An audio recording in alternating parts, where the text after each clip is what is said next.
সচিবালয়ে সাংবাদিকদের সাথে কথা বলবেন পরিবেশ উপদেষ্টা রেজওয়ানা হাসান। সরাসরি যুক্ত হচ্ছে সেখানে।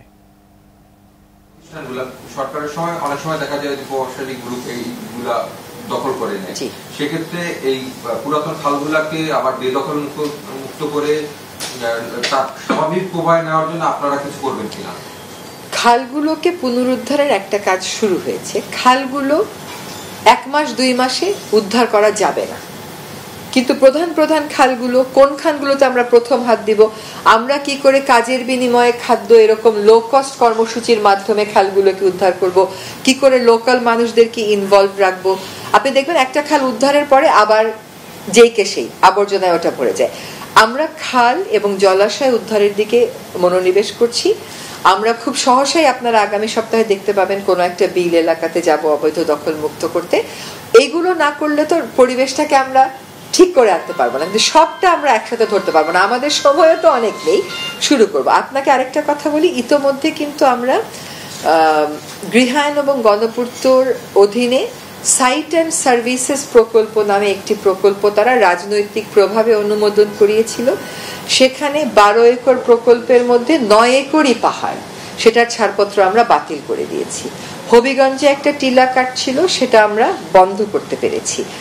আমাদেরকে চট্টগ্রামে আদালতের যে আদেশগুলো আছে সেগুলো বাস্তবায়নের জন্য ডিসি মহোদয়দেরকে বলে দেয়া হয়েছে। তো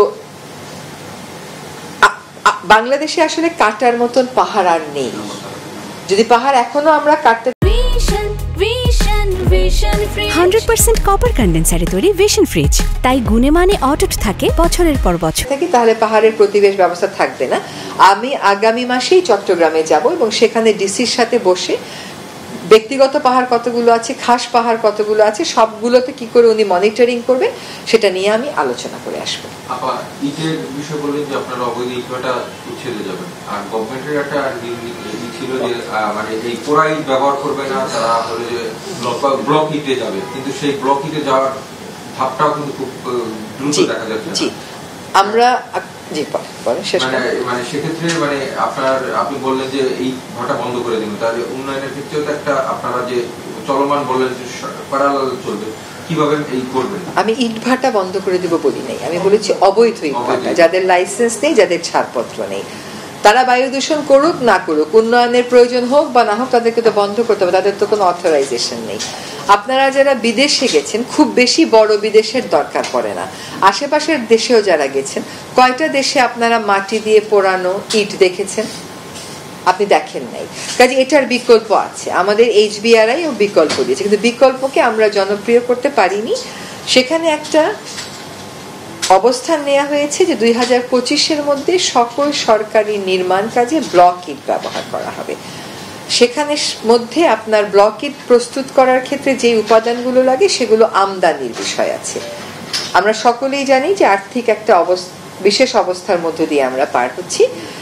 অবৈধ ইটভাটাগুলোর ব্যাপারে আমরা কোনো সহানুভূতি দেখাবো না। অবৈধ ইটভাটাগুলো যদি আমরা বন্ধ করে দিই তাহলে উন্নয়নে কোনো নেতিবাচক প্রভাব পড়বে বলে আমি মনে করছি না।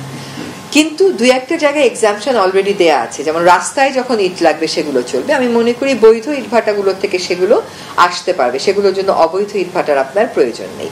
আমরা নীতিগত একটি সিদ্ধান্ত নিয়েছি যে এখন থেকে আমরা আর কোনো নতুন ইটভাটার লাইসেন্স দেব না। যেগুলো তারপরের কাজ হবে, যেগুলো অবৈধ সেগুলোর ব্যাপারে ব্যবস্থা নেওয়া। তারপরের কাজ হচ্ছে যে সরকারের কি পরিমাণ ইট লাগে, এটার বিকল্প কি হতে পারে ওইটা বের করা, এবং তারপরে বাকি ইটভাটাগুলোকেও ফেজ আউট করা। এবং সেখানে ইটভাটার মালিকেরা যদি ব্লক ইটের দিকে যেতে চান, তাদেরকে কিরকম প্রণোদনা দিতে হবে, কি ধরনের আর্থিক সহায়তা দিতে হবে, সেটাও তো আমরা চিন্তা করবো।